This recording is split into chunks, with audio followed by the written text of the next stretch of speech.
1965. A fire wrote on the sky and a town learned secrecy.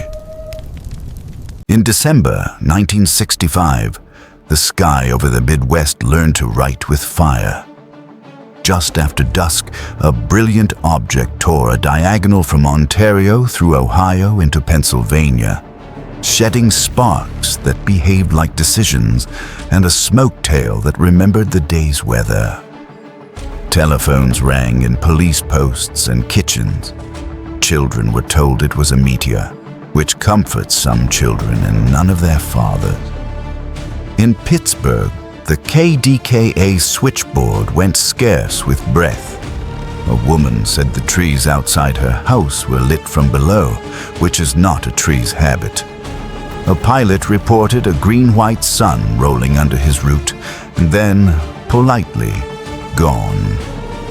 People who did not believe in omens believed for 3 minutes and went back to dishes.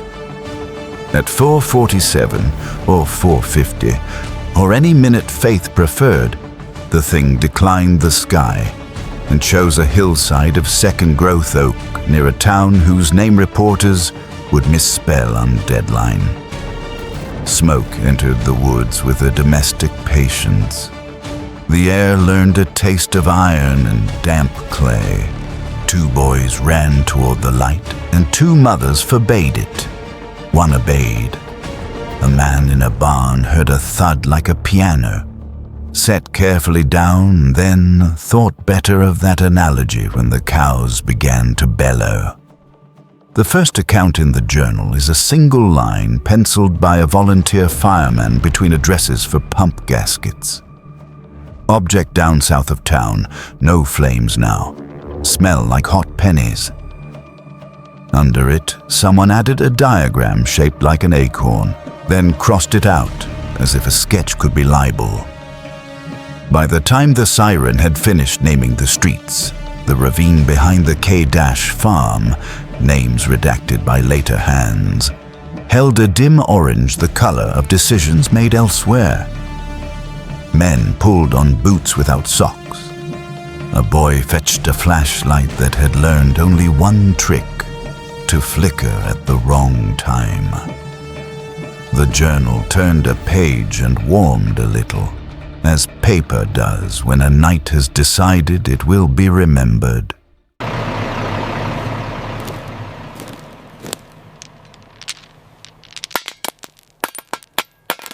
The woods behind the pasture were already a parish when the first trucks arrived.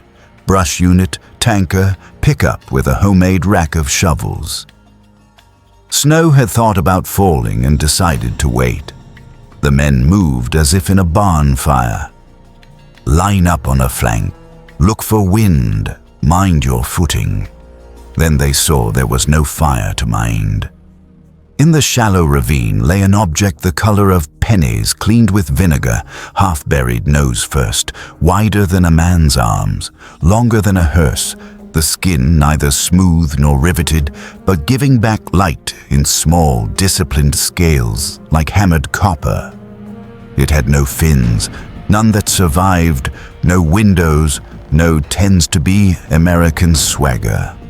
Its forward end, if that is what an end can be on something that has forgotten its directions, flared, then narrowed, like a seed built to fall and dig itself a bed.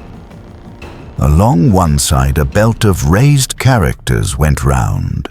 Not letters exactly, not numbers, more like the stubborn cursive of a child writing in sleep. Heat tugged at mittens without blistering them. When a man tossed pebbles, they chimed like coins on a brass tray. The journal offers 3 versions because truth arrives with company. Version A. We approached to 30 feet, felt heat, told dispatcher to alert state police, kept spectators back. Version B. Advised command to establish perimeter while we checked for ordnance, object humming, trees singed in ring. Version C is a single clipped sentence in a different hand. We got told to leave. All agree on the smell. ozone mixed with damp oak and clay like a cellar after a lightning strike. A deputy wrote plate numbers of cars turned away and forgot to keep the page. The journal kept the forgetting, which is sometimes better proof than a signature.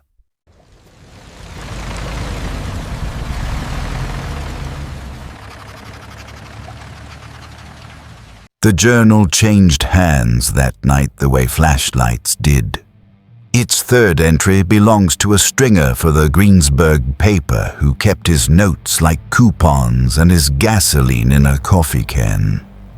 He followed police chatter past farms that were mostly darkness and one porch with a permanent argument about Roosevelt. At the top of the lane, a trooper with a face like a winter field held up a hand and said the words that cause journalism: restricted area. He parked at the VFD hall where coffee had learned to be siege food. Volunteers compared notes in the neutral tents. It was seen, it was said, we were advised. Two boys at a corner table drew the same shape without looking at each other. Acorn, acorn. The stringer flipped through his pad.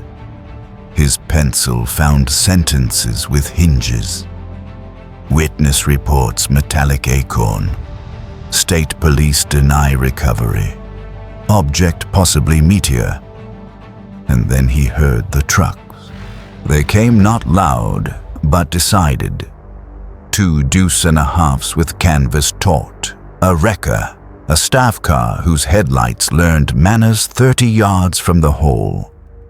The convoy took the lane with the confidence of men who had already been told where the ditch began. Helmets under covers, insignia discreet, a smell of oil that knew better than to be curious, none of which the stringer wrote, because he had been asked not to notice.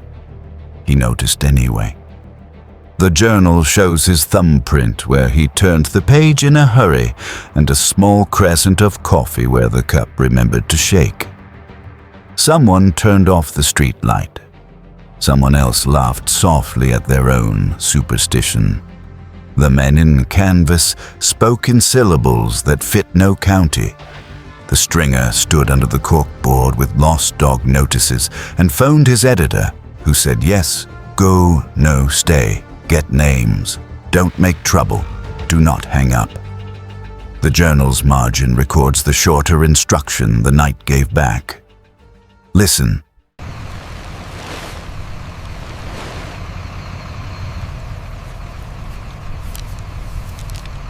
Cordon is a word that likes rope. By 10 o'clock, the hillside wore it. State police cruisers parked nose to tail, sawhorses in a polite sawtooth, deputies practicing the geometry of authority. The ravine's mouth became a door, attended by men with clipboards and a vocabulary that made the locals feel dressed down. A trooper told the volunteers they could go home. Another said they were needed for traffic. A third advised everyone that the Commonwealth was grateful. Gratitude learned to sound like dismissal. Canvas arrived smelling of wet tent in the last town. A team in dark parkas shouldered a rolled tarp toward the trees and took its measure against the air as if laying a table for a guest who might not eat. Flash bulbs popped once and then not again. The journal writes, object tarped, flatbed backed. Then the line stops because someone put a hand over the page, and the pencil made a small blind wheel there, a bruise of graphite. Witnesses disagree the way memory protects itself. A woman on the fence line swore she saw the tarp rise as a breath. A boy said the truck's spring squatted like a horse. A deputy said the thing was hollow. He could tell by the echo. A soldier told the journal man that what he saw was a mock-up from a crash exercise and asked that it not grow teeth in print. The soldier's teeth were chattering. The journal notes it. At the lane mouth, an officer wrote names with courteous impatience and gave receipts, as if encounters with the extraordinary ought to be itemized. The stringer signed and received a paper that later went missing, the way papers do when stories learn to be legend. The convoy idled, then moved as though guided by a wire strung just above the road. The woods held their smoke, a cold that smelled of iron. The last tail light turned the curve and someone let the street light find its courage again. The rope remembered it was rope and sagged.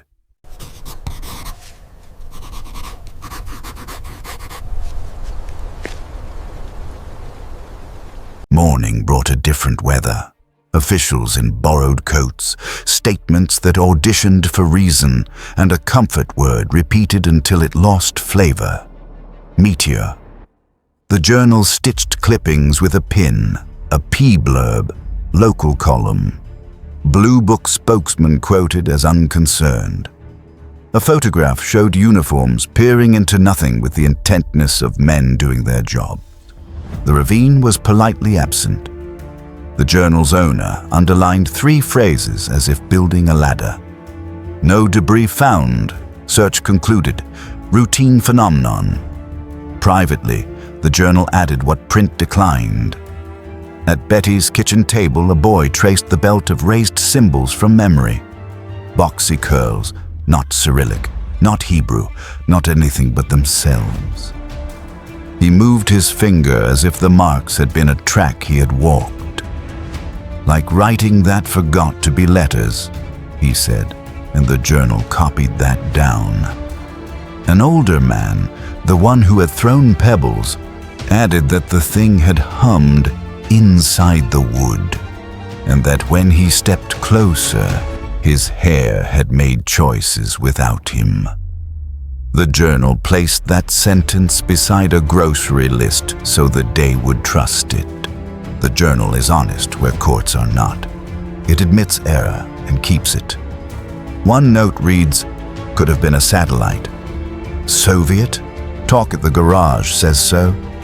Another. Cosmos number mentioned by someone with a necktie. Dates do not match exactly. A margin hand proposes plasma. Ball lightning. St. Elmo's opinion about oaks. The page smells faintly of smoke and peppermint. In a pocket, the stringer kept a crayon rubbing he would not show, taken from bark where heat had browned it in a band. It looked like the belt of characters after rain has had its say. By evening, the ravine had learned to be ordinary. Children slid on cardboard where the nose had been and came home clean. Men went to work at the plant and pretended the night had grown no teeth. The journal closed itself and warmed a little, as paper does when it has learned more than it wants to say.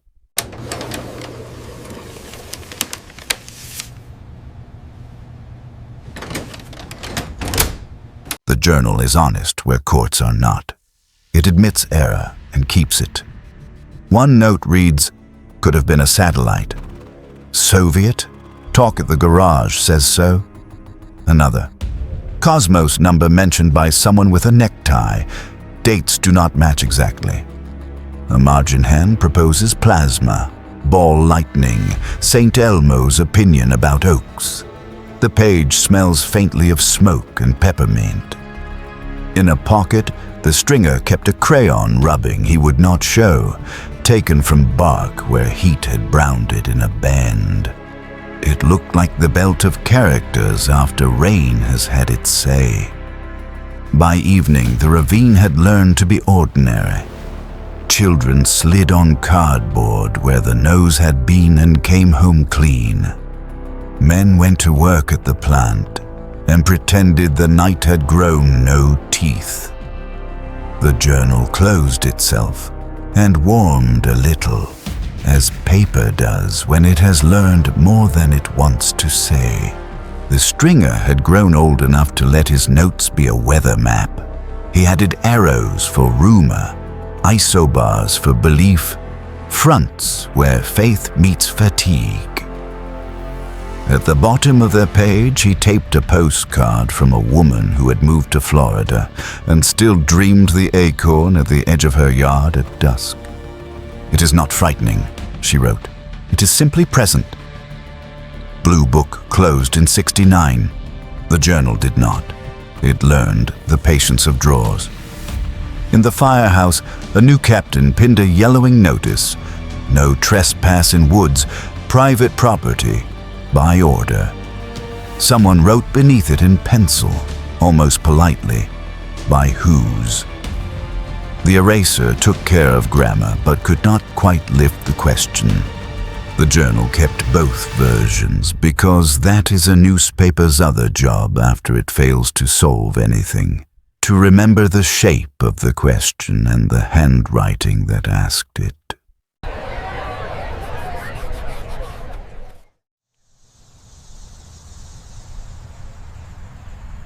The ravine now is a place that pretends not to know itself. Summer ferns write their slow cursive. Winter lays a thin grammar of ice where the gully keeps its breath. A replica of the acorn sits near the fire station, painted the brown of ideas. Tourists photograph themselves under its flare and argue the weight of meter and myth. Once a year, the town sells pierogies and raffle tickets and tells the story with the mercy of laughter. In the journal's back pages live the small afterlives: a compass that will not settle near a certain stump, a recorder left overnight that captured only the weather's long sentence but once, at 2:19, a tone like a glass rim run by a careful finger, a hunter who will not cross the ring of oaks after dark and will not say why. Children who bring crayon rubbings of bark that looks like writing and then shrug because children are honest. At the county archive, a box labeled Miscellany keeps a strip of tarp with threads that do not match themselves, a photocopy of a receipt for nothing in particular, and a map with 3 X's in pencil, 2 of which are genuine and 1 of which is a friend's joke. The journal adds a final note in a hand that has learned to be small. Impact is a kind of punctuation. Sometimes it closes the sentence. Sometimes it turns it into a list: stand at the fence at dusk and the woods practice their old restraint. A smell of iron arrives when the river thinks about rain. The streetlight hums the way streetlights hum, and if the wind is thoughtful, you can hear a truck idle where no road is, canvas breathing, a rope uncurling. No voices, only the quiet industry of night, making room for the next entry. The journal closes itself and keeps a little warmth, as if paper remembered December.